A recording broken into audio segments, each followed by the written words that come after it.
يا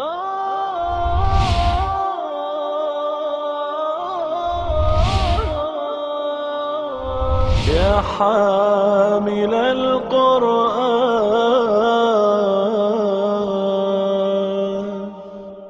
اعوذ باللہ من الشیطان الرجیم. بسم اللہ الرحمن الرحیم. سل بنی اسرائیل کم آتیناہم من آیۃ بینہ ومن یبدل نعمت اللہ من بعد ما جاءتہ فإن اللہ شدید العقاب. سل بنی اسرائیل کم آتیناہم من آیۃ بینہ. اوپر مضمون چل رہا تھا پچھلے رکوع میں کہ یہ کس چیز کے منتظر ہیں سوائے اس کے کہ اللہ تعالیٰ کا عذاب بادلوں کے سائبان میں سے ان پر نازل ہو اور فرشتے بھی اتریں وقضی الامر اور معاملہ چکا دیا جائے، کام تمام کر دیا جائے اور تمام معاملات، تمام ایشوز، تمام فیصلے اللہ تعالیٰ ہی کی طرف ریفر کیے جانے والے ہیں. سل بنی اسرائیل، پوچھ لو بنی اسرائیل سے. قرآن مجید میں ایک تو ہے کفار کا معاملہ کہ کافر ہونے کے اعتبار سے مکے کے مشرک اور بنی اسرائیل ایک ہیں، لیکن جب یہ دونوں ان کمپیریزن آئے ایک دوسرے کے تو مشرکین جو ہیں وہ کتاب، وحی، نبوت، رسالت کے کانسیپٹ سے ناآشنا، جبکہ بنی اسرائیل ان تمام کانسیپٹ کو پوری طرح سمجھنے والے، جاننے والے اور ایک تاریخ رکھنے والے ہیں کہ خود ان کے اوپر اللہ تعالیٰ کی طرف سے انعامات کی بارشیں بھی ہوتی رہیں اور پھر انہیں سزائیں بھی ملتی رہیں. اب اس کانٹیکسٹ میں کہا جا رہا ہے سل بنی اسرائیل، پوچھ لو بنی اسرائیل سے کم آتیناہم من آیۃ بینۃ، کہ ان پر کتنی واضح نشانیاں نازل ہوئی ہیں. ومن یبدل نعمت اللہ من بعد ما جاءتہ، اور جو کوئی بھی اللہ کی نعمت کو بدلے اس کے بعد کہ وہ اس کے پاس آئی ہو، اسے جان لینا چاہیے فإن اللہ شدید العقاب، کہ اللہ تعالیٰ سزا کا، پکڑ کا بڑا سخت ہے. اللہ تعالیٰ کی نشانیوں کو دیکھ لینے کے بعد جو بھی کفر کی روش اختیار کرتا ہے، اللہ تعالیٰ کی آیات کو ماننے سے انکار کرتا ہے جان بوجھ کر، وہ اصل میں دنیا کی لذت سے اتنا زیادہ آشنا ہو چکا ہوتا ہے کہ وہ سب کچھ دیکھتے ہوئے بھی، نشانیوں کو پہچانتے ہوئے بھی ریزسٹ نہیں کر سکتا اور دنیا میں منہ مارے بغیر اور دنیا کے پیچھے بھاگے بغیر اس کے پاس کوئی چارہ نہیں ہوتا. اب یہاں اس کی طرف اشارہ ہے کہ زُیِّنَ لِلَّذِینَ کَفَرُوا، اصل میں کافروں کے لیے دنیاوی زندگی اتنی پرکشش بنا دی گئی ہے. زُیِّنَ لِلَّذِینَ کَفَرُوا الْحَیَاةُ الدُّنْیَا، کافروں کے لیے دنیاوی زندگی اتنی پرکشش بنا دی گئی ہے کہ وہ الٹا ایمان والوں پر ہنستے ہیں، پاگل. یعنی یہاں دنیا کی زندگی کی کشش اور یہاں ایمان سے مراد جو ہے، اصل میں تو ایمان والے وہی ہیں کہ جو رسول اللہ صلی اللہ علیہ وسلم کو مانتے ہیں، لیکن رسول اللہ صلی اللہ علیہ وسلم کو ماننے والے یا کتابوں اور وحی کو ماننے والے اصل میں آخرت کے ماننے والے ہیں اور وہ دنیا کی قربانی دے کر آخرت میں کچھ اچیو کرنا چاہتے ہیں. یہ آپ کو عام زندگی میں بھی مل جائے گا کہ وہ شخص کے جو کاروبار جو ہے فیئرلی کرتا ہے، سب لوگ ہنستے ہیں، یار پاگل ہے. حالانکہ وہ پاگل نہیں ہے، پاگل وہ خود ہوتے ہیں کہ جو دنیا کی زندگی کر اتنے ریچھ گئے ہیں کہ اس کے لیے ابدی زندگی کی قربانی دے رہے ہیں. اسی طرح جابز کے اندر بھی آپ نے دیکھا ہوگا کہ کوئی شخص جو ہے وہ بڑی دیانتداری کے ساتھ کام کرے اور اس میں کوئی دھوکہ دہی کا معاملہ، چیٹنگ کا معاملہ نہ کرے تو سب ہنستے ہیں، لو جی بھائی جا بڑا جی آ گئے تھے. حالانکہ ہنسنا تو اس پر چاہیے، ان پر چاہیے اس کو کہ وہ پاگل ہیں اور ہمیشہ ہمیش کی زندگی کو چند روز کے عیش پر قربان کر رہے ہیں۔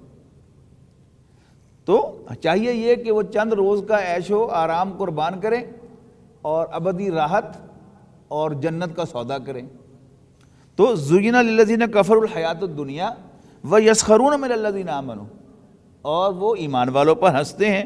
وَالَّذِينَ اتَّقَوْا فَوْقَهُمْ يَوْمَ الْقِيَامَةِ، اللہ تعالیٰ اب اس کا جواب دے رہا ہے کہ آج تو یہ ان پر ہنس رہے ہیں، لیکن قیامت کے دن یہ ایمان والے اور دنیا کو قربان کرنے والے ان سے اونچے مقام پر ہوں گے روز قیامت۔ وَاللَّهُ يَرْزُقُ مَن يَشَاءُ بِغَيْرِ حساب، اور اللہ تعالیٰ جسے چاہتا ہے بے حد و حساب عطا فرماتا ہے۔ کان الناس امۃ واحدہ، لوگ سب کے سب ایک ہی دین پر تھے، ایک ہی امت تھی ساری۔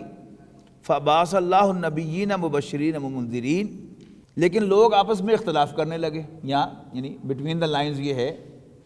اس کے بعد کہ فبعث اللہ النبیین، یعنی جو درمیانی جملہ ہے یہ آن پیپر نہیں ہے، لیکن بٹوین دا لائنز ہے کہ اللہ تعالیٰ نے تو تمام انسانوں کو ایک جیسا پیدا کیا تھا، فطرت دین پر پیدا کیا تھا، فطرت اسلام پر پیدا کیا تھا، لیکن لوگوں نے اس میں گڑبڑ شروع کر دی، اس میں اختلاف کرنا شروع کر دیا۔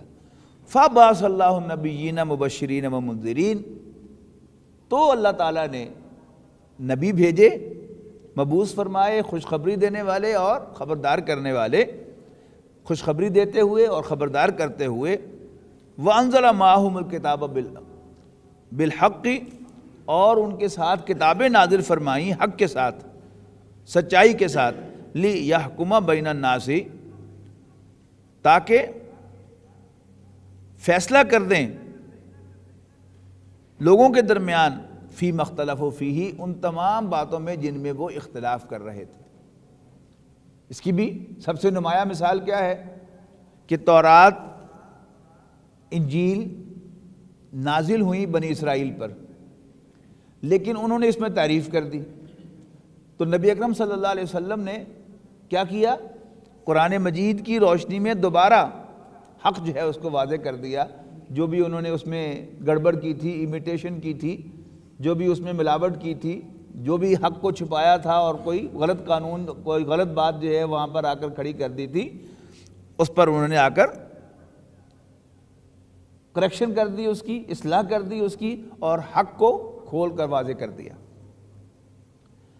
وَمَا اخْتَلَفَ فِيهِ إِلَّا الَّذِينَ أُوتُوهُ مِن بَعْدِ مَا جَاءَتْهُمُ الْبَيِّنَاتُ بَغْيًا بَيْنَهُمْ، اور اس میں اختلاف نہیں کیا مگر انہی نے جن کو وہ کتاب دی گئی تھی، جن کو وہ احکام دیے گئے تھے۔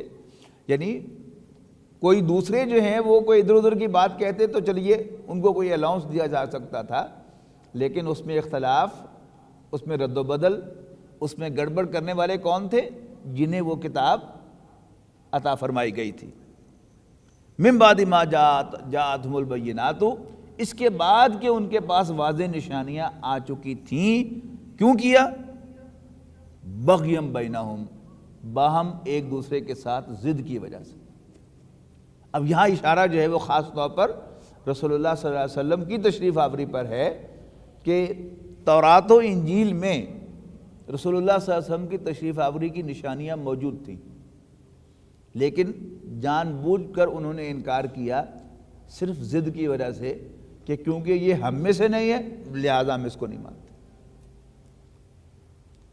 اور یہ چیز آج بھی آپ کو نظر آ جاتی ہے کہ خاندانی بنیادوں پر، نسلی بنیادوں پر حق کا انکار کرنا کہ ہاں بندہ تو ٹھیک ہے پر اسی جٹ ہیں اور آئیے، اسی رائی ہیں اور راجپوت ہیں۔ اب یہ جو ہے نا، یعنی اس قسم کا اختلاف کہ صرف اس بنیاد پر، بات بالکل ٹھیک ہے، اعتراف بھی کر لینا اس کا زبان سے، لیکن صرف انکار اس بات پر کرنا کہ وہ ہم میں سے نہیں ہے، یہ کیا ہے؟ یہ ضد ہے جو بنی اسرائیل کو لاحق ہوئی، اور رسول اللہ صلی اللہ علیہ وسلم کا انکار کرنے کے لیے ان کے پاس اور کوئی دلیل نہیں تھی، کوئی پلی نہیں تھی، کوئی ایکسکیوز نہیں تھا سوائے اس کے کہ یہ اسرائیلی نہیں ہے، یہ اسماعیل کی نسل سے ہے، لہذا ہم اس کو نہیں مانتے۔ فَهَدَى اللَّهُ الَّذِينَ آمَنُوا، تو جس امر حق پر وہ اختلاف کرتے تھے اللہ تعالیٰ نے ایمان والوں کی رہنمائی اس معاملے میں کر دی، بِإِذْنِهِ اپنے حکم سے، اپنی مہربانی سے، واللہ یہدی من یشاء الی صراط مستقیم، اور اللہ تعالیٰ جسے چاہتا ہے اسے سیدھا راستہ دکھاتا ہے۔ اس کے بعد بڑی اہم آیت آ رہی ہے، ام حسبتم ان تدخلوا الجنہ ولما یاتکم مثل الذین خلوا من قبلکم مستهم البأساء والضراء وزلزلوا حتی یقول الرسول والذین آمنوا معه متی نصر اللہ الا ان نصر اللہ قریب۔ ام حسبتم ان تدخلوا الجنہ، اب ایمان والوں سے خطاب ہے کہ کیا تم سمجھتے ہو کہ جنت میں داخل ہو جاؤ گے؟ ولما، لما ناٹ یٹ کے معنوں میں آتا ہے، ولما یاتکم، اور ابھی تو تم تک پہنچے ہی نہیں، تم پر آئے ہی نہیں، تم پر بیتے ہی نہیں۔ کیا بیتے ہی نہیں؟ مثل الذین خلوا من قبلکم، جیسے حالات و واقعات پیش آئے تھے تم سے پہلوں کو، یعنی بندہ مومن کس کا امیدوار ہے؟ جنت کا، لیکن جنت جو ہے وہ ٹھنڈی سڑک پر چلتے ہوئے نہیں ملتی، جنت کے راستے میں آزمائشیں ہیں۔ اللہ تعالیٰ ٹھوک بجا کے دیکھتا ہے، جیسے آپ کوئی برتن خریدتے ہیں تو اسے آپ نوک کر کے دیکھتے ہیں، اس کی آواز بتاتی ہے کہ یہ اس کی کوالٹی کیسی ہے، یہ کہیں سے کریک تو نہیں ہے، اس کی کوالٹی جو ہے وہ رف تو نہیں ہے۔ تو اللہ تعالیٰ بھی بندہ مومن کو ٹھوک بجا کے دیکھتا ہے کہ یہ دعویٰ کر رہا ہے کہ یہ مجھے مانتا ہے، یہ دعویٰ کر رہا ہے کہ یہ میری نبی حضرت محمد صلی اللہ علیہ وسلم پر ایمان رکھتا ہے، یہ دعویٰ کر رہا ہے کہ یہ آخرت کا طالب ہے، یہ دعویٰ کر رہا ہے کہ یہ قرآن مجید کو مانتا ہے۔ تو قرآن مجید تو یہ راستہ بتا رہا ہے، تو اللہ تعالیٰ مصائب و آلام سے دوچار کر کے، پریشانیوں میں سے گزار کر ٹیسٹ کرتا ہے بندہ مومن کو کہ یہ سچا ہے، یہ جھوٹ موٹ کا ہے۔ تو ام حسبتم ان تدخلوا الجنہ، تو مسلمانوں کیا تم سمجھتے ہو کہ جنت میں داخل ہو جاؤ گے؟ ولما یاتکم مثل الذین خلوا من قبلکم، جبکہ ابھی تم پر وہ حالات تو بیتے ہی نہیں جو تم سے پہلوں پر بیتے تھے۔ نبی اکرم صلی اللہ علیہ وسلم مکی زندگی میں کعبے کی دیوار کے ساتھ ٹیک لگا کر آرام فرما رہے تھے کہ حضرت خباب بن الارت رضی اللہ تعالیٰ عنہ حاضر ہوئے اور عرض کی کہ اللہ کے رسول بہت ہو گئی، اب تو دعا کیجئے کہ کافروں پر عذاب آ جائے۔ ہوا کیا تھا کہ حضرت خباب رضی اللہ تعالیٰ عنہ کو دیکھتے ہوئے انگاروں پر لٹا دیا گیا تھا۔ انکار کرو محمد کا، ان کا نہیں کرتا، یا پھر لیٹ جاؤ۔ وہ لیٹ گئے دیکھتے ہوئے انگارے پر کہ میں حضرت محمد صلی اللہ علیہ وسلم کا انکار نہیں کر سکتا، ہاں تم یہ سزا دیتے ہو تو میں یہ سزا لینے کو تیار ہوں۔ کسی کافر کے دل میں رحم نہیں آیا، ان کے اپنے ہی جسم کی چربی پگھلی اور باڈی فلوئڈز نکلے جس سے وہ کولے کوئلے بجھ گئے۔ ظاہر ہے پیٹھ کا کیا حال ہوگا، آپ اس کا اندازہ لگائیں۔ اس پر حضرت خباب آ کر حضرت حضور صلی اللہ علیہ وسلم سے عرض کرتے ہیں کہ اللہ کے رسول بہت ہو گئے، اب تو فیصلہ ہو جانا چاہیے، کافروں پر عذاب آ جانا چاہیے۔ تو آتا ہے روایات میں کہ رسول اللہ صلی اللہ علیہ وسلم اٹھ کر بیٹھ گئے اور آپ نے فرمایا خدا کی قسم تم جلدی مچا رہے ہو، خدا کی قسم تم جلدی مچا رہے ہو، خدا کی قسم تم جلدی مچا رہے ہو۔ تم سے پہلے تو یہ بھی ہوا کہ کسی شخص کو لا کر لوہے کی کنگھیوں سے اس کی ساری جو گوشت تھا اس کا نوچ لیا گیا، زندہ انسان کا۔ اور ایسا بھی ہوا کہ ایک شخص کو لا کر زمین میں آدھا گاڑ دیا گیا اور اوپر سے آری چلا کر اس کے جسم کے 2 ٹکڑے کر دیے۔ خدا کی قسم تم جلدی مچا رہے ہو۔ اب اس حدیث کی روشنی میں یہ آیت پڑھیں ام حسبتم ان تدخلوا الجنہ، کیا تم سمجھتے ہو کہ جنت میں داخل ہو جاؤ گے؟ ولما یاتکم مثل الذین خلوا من قبلکم، یہ آج بھی ہوتا ہے دنیا میں۔ ہم تو بڑی عیش کی زندگی بسر کر رہے ہیں۔ تو ایک واقعہ ہندوستان میں ایک ہندو لڑکی کا، وہ ایمان لے آئی تو اس کے والد اور چچا نے اس کو باقاعدہ پیٹرول چھڑک کر آگ لگائی، لیکن وہ ایسی پکی مسلمان تھی کہ مرتے ہوئے بھی آگ کے شعلوں میں سے بھی اپنے باپ کو کہتی رہی، چچا کو کہتی رہی کہ اسلام قبول کر لینا، اور اللہ کے فضل و کرم سے دونوں نے اسلام قبول کیا بعد میں۔ تو اس کے چچا نے، جو خود اس کو جلانے والا تھا، پھر جب مسلمان ہو گیا تو پھر اس نے یہ واقعہ جو ہے وہ نیٹ پر چڑھایا ہے، تو اس نے ساری تفصیل جو ہے وہ بیان کی ہے کہ کس طرح ہم نے اس پر، اپنی بھتیجی پر، اپنی بچی پر ظلم کیا، اس کو زندہ جلا دیا۔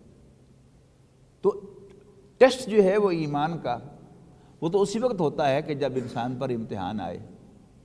کوئی شخص جو ہے وہ دیانتداری سے کام کرتا ہوا مافیا کے ہاتھوں جو ہے وہ نوکری سے نکال دیا جائے۔ بہت سے واقعات پیش آتے ہیں، خود آپ کے گرد و نواح میں ہوں گے۔ کسی شخص نے حلال کاروبار کیا، 2 نمبری نہیں کی، الٹا اسی کو پکڑوا دیا مافیا نے، ایسا بھی ہوا ہے۔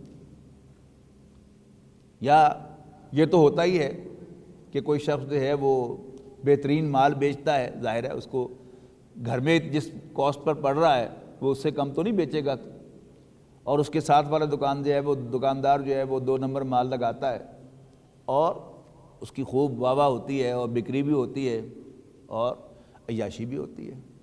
لیکن فاقہ کس پر آتا ہے؟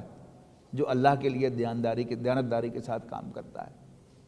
تو بڑی واضح بات ہے، قرآن مجید میں یہ مضمون بار بار آیا ہے۔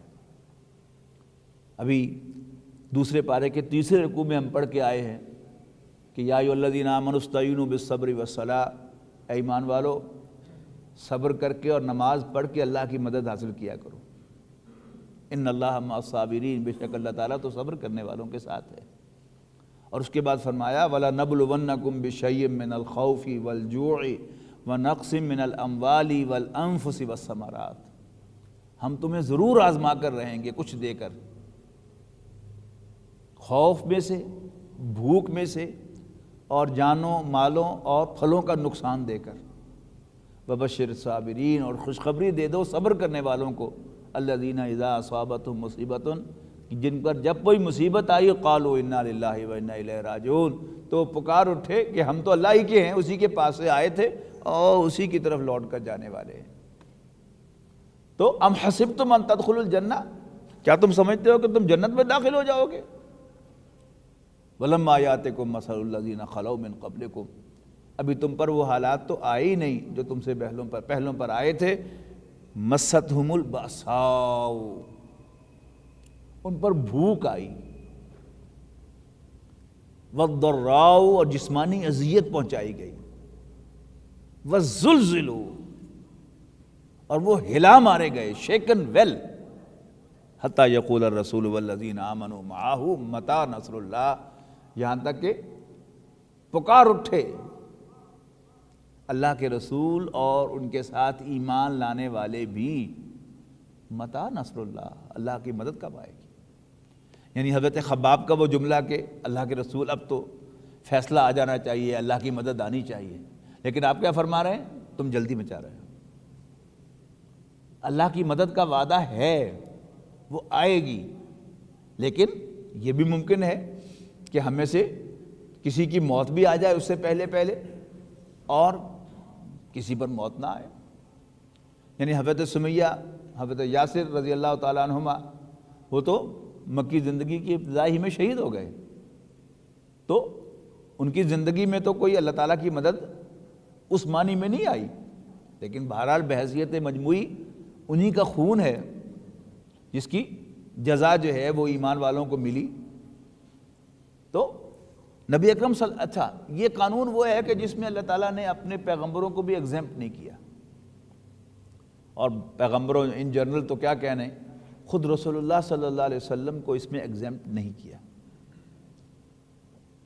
یہ جو نبی کی پکار جس کا یہاں پر ذکر ہے کہ حتی یقول الرسول والذین آمنوا معہ، کہ یہاں تک کہ پکار اٹھے اللہ کے رسول بھی اور ان کے ساتھی ایمان لانے والے بھی، اللہ کی مدد کب آئے گی؟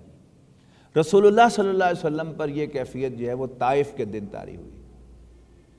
وہ مناجات جو رسول اللہ صلی اللہ علیہ وسلم نے کی ہے اللہ تعالیٰ سے طائف سے واپسی پر، کہ جب آپ پر غشی طاری ہوئی اور پھر آپ کے خادم جو ہیں آپ کو اٹھا کر لے کے آئے ہیں وہاں سے، ایک باغ کے اندر آ کر پناہ لی ہے، اور وہاں جب آپ کو ہوش آیا ہے تو آپ نے اللہ تعالیٰ سے بڑی عجیب مناجات کی ہے۔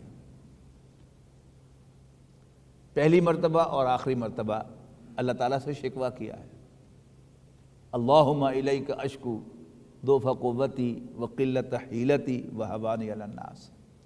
اے اللہ، میں تجھ سے شکوہ کرتا ہوں، میں تجھ سے شکایت کرتا ہوں اپنی قوت کی کمزوری، وسائل کی کمی اور لوگوں کے حوالے کیے جانے کا۔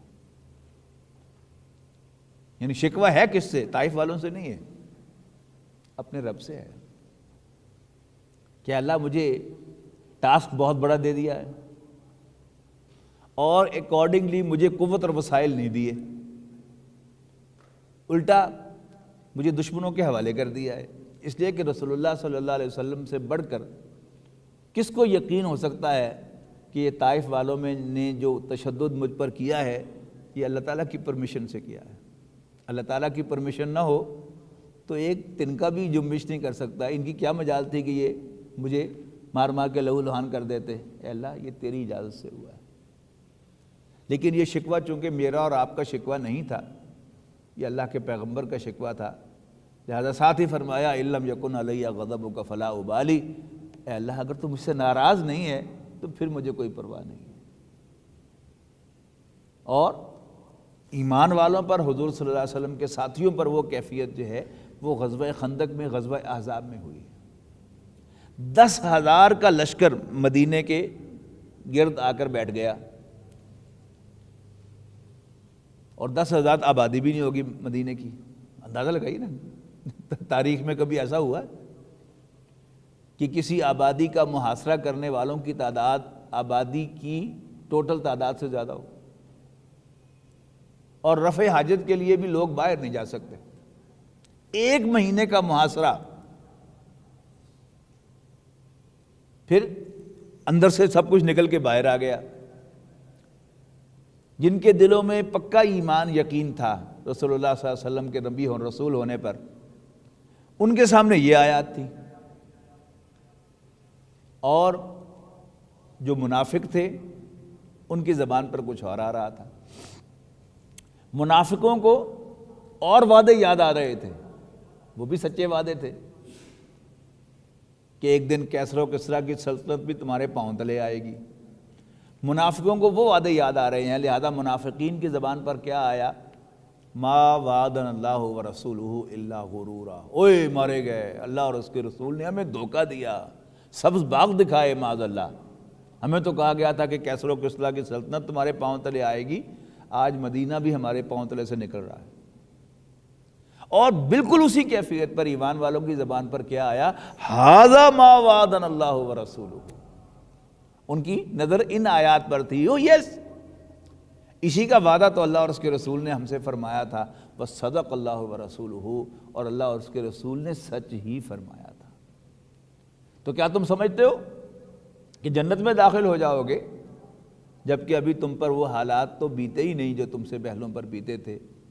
انہیں بھوک آئی، انہیں جسمانی اذیت پہنچائی گئی، اور وہ ہلا مارے گئے، یہاں تک کہ چیخ اٹھے، پکار اٹھے اللہ کے رسول بھی اور ان کے ساتھ ایمان لانے والے بھی، متی نصر اللہ، اللہ کی مدد کب آئے گی؟ الا ان نصر اللہ قریب، او یس، اللہ کی مدد قریب ہے۔ اور یہ دونوں میں نے جو سیرت کے واقعات آپ کو سنائے ہیں، یہ دونوں ٹرننگ پوائنٹس ہیں۔ رسول اللہ صلی اللہ علیہ وسلم پر دست درازی کا یہ آخری دن اور آخری موقع ہے طائف کا دن۔ طائف کے بعد معراج ہوئی ہے، اور معراج سے آتے ہی نبی اکرم صلی اللہ علیہ وسلم کو اللہ تعالیٰ نے وہ ٹھنڈی ہوا مدینہ منورہ سے پہنچا دی۔ حج کے موسم میں 5 افراد ایمان لائے، اگلے سال 12 آئے، بیعت عقبہ اولیٰ ہوئی، ایک معلم لے گئے، اور پھر 75 افراد آئے اور ایک پیشکش لے کے آئے کہ آپ کے خاندان والوں نے آپ کو ڈس اون کر دیا ہے، آئیے ہم آپ کو پناہ دیتے ہیں، ہم اپنے بچوں کی طرح آپ کی حفاظت کریں گے، یعنی ہم آپ کو اڈاپٹ کرتے ہیں۔ اور پھر اس کے بعد اس تیزی سے وہ پہیہ چلا ہے سیرت النبی کا کہ 8 سال کے اندر مکہ مکرمہ فتح ہو گیا۔ تو یہاں تک کہ اللہ کے رسول اور ان کے ساتھ ایمان لانے والے پکار اٹھے، متی نصر اللہ، اللہ کی مدد کب آئے گی؟ الا ان نصر اللہ قریب، اور یس اللہ کی مدد قریب ہے۔ اور صحابہ کرام کے لیے یعنی جب یہ احزاب وہ لشکر جو آ کر ڈیرا لگائے رہے، 1 ماہ اللہ کے فضل و کرم سے اللہ تعالیٰ کی تائید و نصرت سے بھاگ گئے اور جنگ ختم ہو گئی، اسی دن نبی اکرم صلی اللہ علیہ وسلم نے اعلان فرمایا کہ یہ آخری موقع تھا کہ کفر ہم پر چڑھ کر آیا تھا، اب تم اقدام کرو گے۔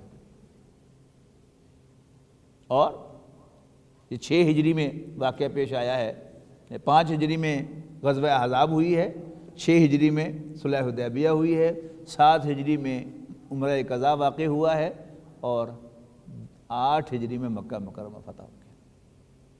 تو بالکل تصویر ہے ان الفاظ کی کہ حتیٰ یقول الرسول والذین آمنوا معہ متی نصر اللہ الا ان نصر اللہ قریب، او یس، یقیناً اللہ کی مدد قریب ہے۔ یسألونک ماذا ينفقون، اب یہ جو مقام ہے سورہ بقرہ کا، اس کا زمانہ نزول سورہ بقرہ کا ذہن میں لائیے کہ ہجرت کے فوراً بعد غزوہ بدر سے پہلے تقریباً اکثر حصہ سورہ بقرہ کا نازل ہوا۔ مسلمانوں کو دارالامن میسر آ گیا، دارالسلام، ابھی یہ دارالاسلام نہیں بنا، لیکن بہرحال امن ہے، سکون ہے۔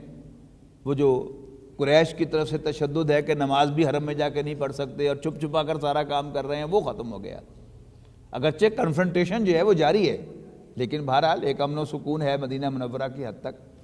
تو اب احکام کا سلسلہ شروع ہوا ہے، اور ساتھ ہی ساتھ سوالات نبی اکرم صلی اللہ علیہ وسلم سے پوچھے جانے لگے کہ فلاں چیز کے بارے میں کیا حکم ہے، فلاں چیز کے بارے میں کیا حکم ہے، فلاں چیز کے بارے میں کیا حکم ہے، فلاں چیز کے بارے میں کیا حکم ہے۔ یہ کچھ دین کے ساتھ کمپیٹیبل معلوم نہیں ہوتا، اس کے بارے حکم کیا ہے، یہ کچھ اچھی بات معلوم ہوتی ہے، اس کے بارے میں کیا حکم ہے، دین کیا کہتا ہے، کرنی چاہیے ہمیں۔ یہ وہ سوالات ہیں، اب یہ تابڑتوڑ سوالات ہوں گے۔ یسألونک، آپ سے پوچھتے ہیں اے نبی، یسألونک، اے نبی آپ سے سوال کرتے ہیں، یسألونک، اے اللہ کے رسول آپ سے پوچھ رہے ہیں۔ تو فرمایا یسألونک ماذا ينفقون، یہ آپ سے پوچھتے ہیں کہ اللہ کے راستے میں کیا خرچ کریں۔ قل ما انفقتم من شیء من خیر، ان سے کہہ دو جو چاہو خرچ کرو، لیکن یاد رکھو ما انفقتم من خیر، تم اپنے مال میں سے جو بھی خرچ کرو گے، فللوالدین والاقربین والیتامی والمساکین وابن السبیل، تو وہ درجہ بر درجہ استحقاق کے مطابق، حق کے مطابق ہوگا، خرچ کیا جائے گا والدین پر، قرابت داروں پر، یتیموں پر، مسکینوں پر اور مسافروں پر۔ یعنی اللہ تعالیٰ کو راضی کرنے کے لیے جو خرچ کرنا ہے، اس میں سر دست کیا آ رہا ہے؟ اب وہ قتال کا مرحلہ شروع نہیں ہوا، وہ اس کے بعد آیت آ رہی ہے۔ پہلے کیا ہے کہ اللہ کو راضی کرنے کے لیے خرچ کیا کرو، سب سے زیادہ حقدار ہیں تمہارے والدین۔ یعنی ایسا نہ ہو کہ تم کھاتے پیتے ہو اور بوڑھے والدین کو سردی سے بچنے کے لیے بھی وسائل میسر نہ ہو، اپنے دعا دارو کے لیے بھی وسائل میسر نہ ہو، ایسا نہ ہو، بلکہ سب سے پہلے اپنے بوڑھے والدین پر خرچ کرو۔ اور پھر قرابت داروں پر، یعنی انسان کی یہ عجیب نفسیات ہوتی ہے کہ اس کے اپنے قریبی رشتہ داروں کے اندر بہت سے حقدار ہوتے ہیں، انہیں چھوڑ کر وہ دور دور جا کے خرچ کرتا ہے، اس لیے کہ جو قرابت داروں پر خرچ کرنا ہے اس میں کئی مسائل ہوتے ہیں۔ پہلا مسئلہ تو یہ ہوتا ہے کہ قرابت داروں کے ساتھ کچھ رنجشیں ہوتی ہیں، کچھ پرابلمز ہوتی ہیں کہ جو انسان کو منع کرتی ہیں، روکتی ہیں کہ نہیں ان کو نہ دو۔ کچھ ذاتی رنجشیں ہوتی ہیں، کچھ والدین کے تھرو ہوتی ہیں کہ یہ ہمارے والدین کا ان کے ساتھ کوئی تعلق اچھا نہیں تھا، ان کا طرز عمل ہمارے والدین کے ساتھ ان کے والدین کا اچھا نہیں تھا، یا کچھ اہل خانہ کی طرف سے ہوتی ہیں کہ بیوی کو ریزرویشن ہوتی ہے اور وہ الاؤ نہیں کرتی کہ آپ قرابت دار پر خرچ کریں، لیکن اللہ تعالیٰ ان کا حق سب سے پہلے قرار دیتا ہے، لہذا خواہ والدین کی رنجش بیچ میں آئے یا بیوی کی یا ان لاز کی رنجش بیچ میں آئے، اللہ تعالیٰ کا حکم فائق رہے گا۔ اور اس کے بعد پھر یتیم، اور یتیموں کے اندر بھی جو قرابت دار یتیم ہے اس کا حق فائق ہے، اور دور والے یتیم کا حق جو ہے وہ فائق نہیں ہے۔ اس میں بھی انسان کی سوچ کیا ہے، یعنی دوسری چیز جو میں عرض کر رہا تھا کہ جو اس میں حائل ہوتی ہے وہ کیا ہے کہ جو قرابت دار ہوتے ہیں ان کو جب دیا جاتا ہے تو کوئی نانیکی نہیں ہوتی، سمجھ رہے ہیں پنجابی محاورہ نانیکی، اور وہ تھینکفل نہیں ہوتے، جبکہ آپ دور والے کو جا کر دیں تو وہ آپ کا استقبال کرتا ہے، آپ کسی یتیم خانے میں ادا کر دیں تو آپ کی تختی وہاں پر نصب کی جاتی ہے، دنیا جہان کو پتہ چلتا ہے کہ آپ نے بھی کبھی اس کو کوئی ڈونیشن دی تھی، اس کی کتابوں کے اندر اندراج ہوتا ہے۔ پھر آپ جو ہے وہ اگر رجسٹرڈ ادارہ ہے تو آپ کو انکم ٹیکس کے اندر جو ہے وہ کوئی ریلیف جو ہے وہ ملتی ہے، یہ پوری ایک سیریز ہے ایک پر ایک۔ اور اگر آپ والدین کے اپنے قرابت داروں میں سے کوئی یتیم ہے اس کی سرپرستی کرتے ہیں تو کانوں کان خبر بھی نہیں ہوتی کہ آپ نے کوئی کیا ہے۔ پھر یہ کہ وہ تھینکفل نہیں ہوتے، موسٹ پروبلی کیا ہے کہ آپ کسی پر کوئی احسان کریں گے اور آپ ایکسپیکٹ کر رہے ہوں گے کہ وہ غیر معمولی طور پر آپ کا فرما بردار اور آپ کا دم بھرنے والا ہوگا، لیکن قرابت داروں میں ایسا بھی تجربہ انسان کا نہیں ہوتا، اور یہ چیز پھر انسان کے لیے رکاوٹ بنتی ہے کہ انسان قرابت داروں کو خرچ نہیں کرتا، خواہ وہ کتنا ہی حقدار جو ہے وہ پڑا ہوا یہاں وہاں نظر آ رہا ہو۔ اس کے بعد فرمایا پھر عام مسکین اور مسافر ان پر خرچ کرو، وما تفعلوا من خیر، اور جو بھی تم خیر کا کام کرو گے فإن اللہ بہ علیم، تو اللہ تعالیٰ کو اس کی خبر ہوگی۔ یعنی شیطان جو ہے وہ ایسا بدمعاش ہے کہ وہ ہمیں اکساتا رہتا ہے کہ لوگوں کو پتہ تو چلنا چاہیے، کچھ خبر تو ہونی چاہیے۔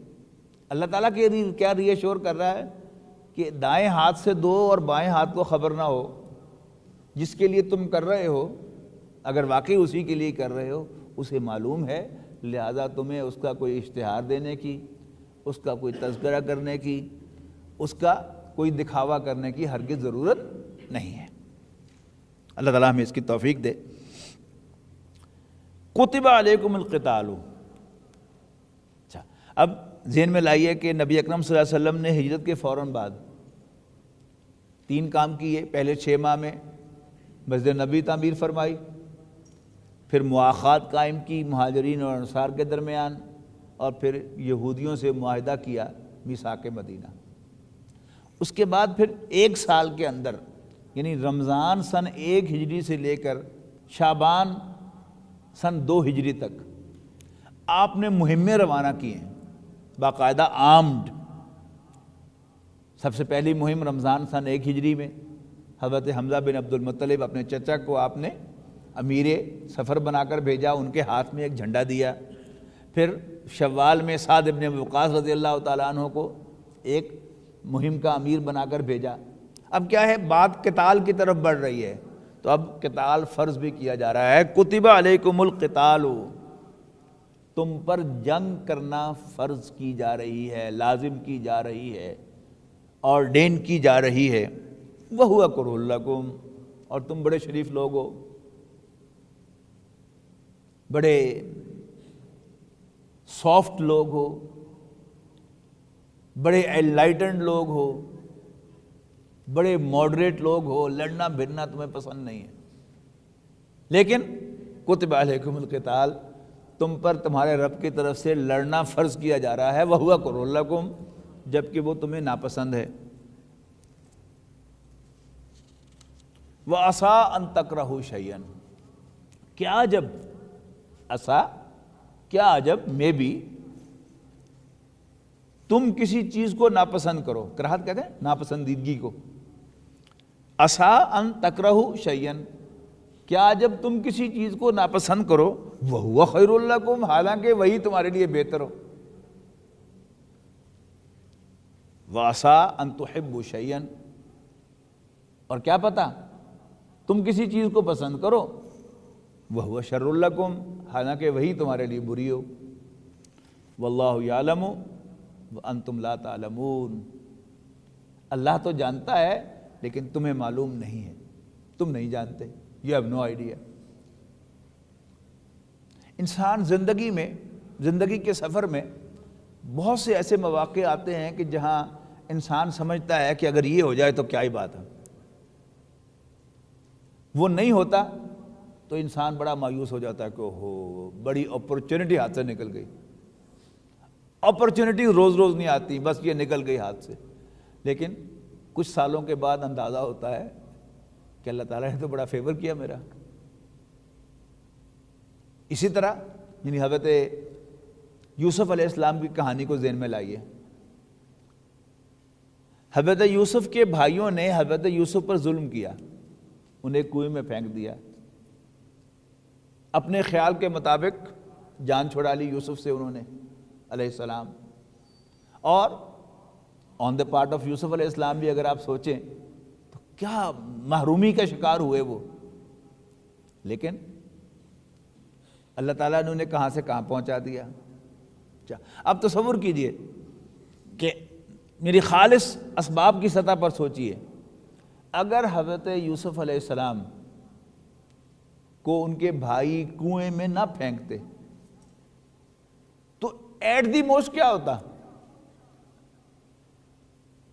یعنی آج کی ٹرمز میں کہیں تو وہ فلسطین کے میئر بن جاتے نا، لیکن اللہ تعالیٰ نے ان کو کیا مقام دیا، یعنی پورے مصر کے سوائل ریسورسز کے وزیر بن گئے۔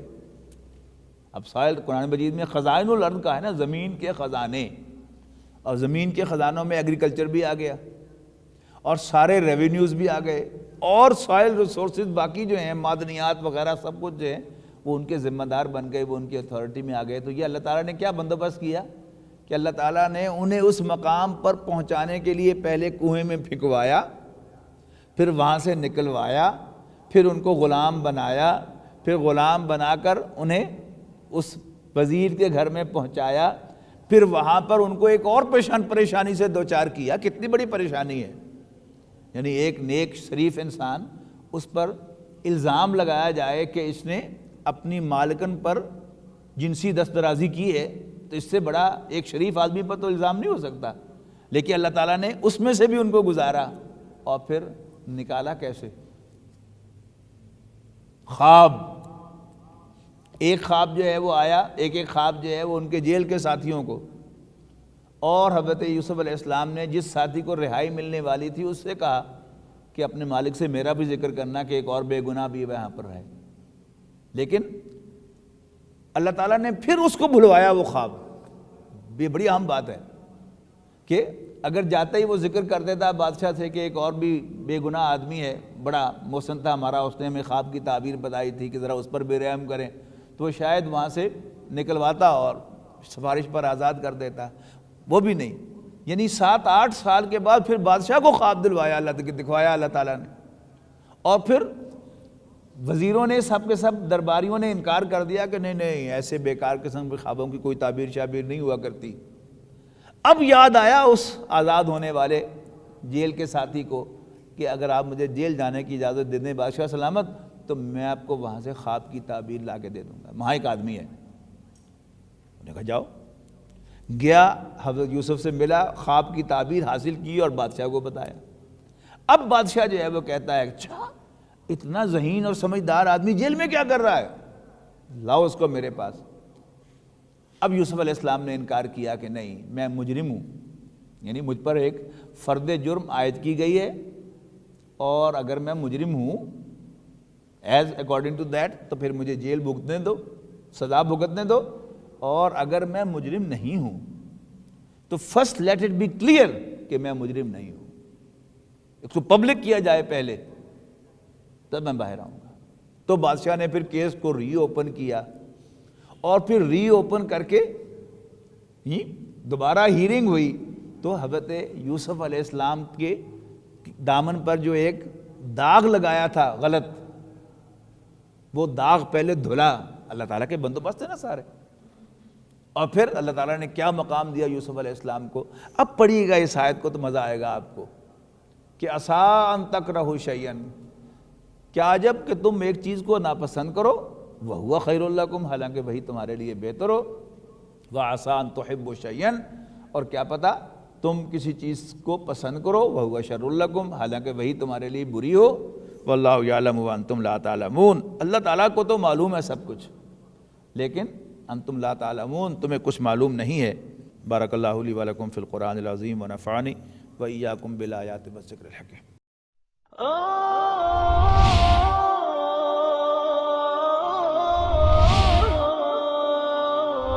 يا حامل القرآن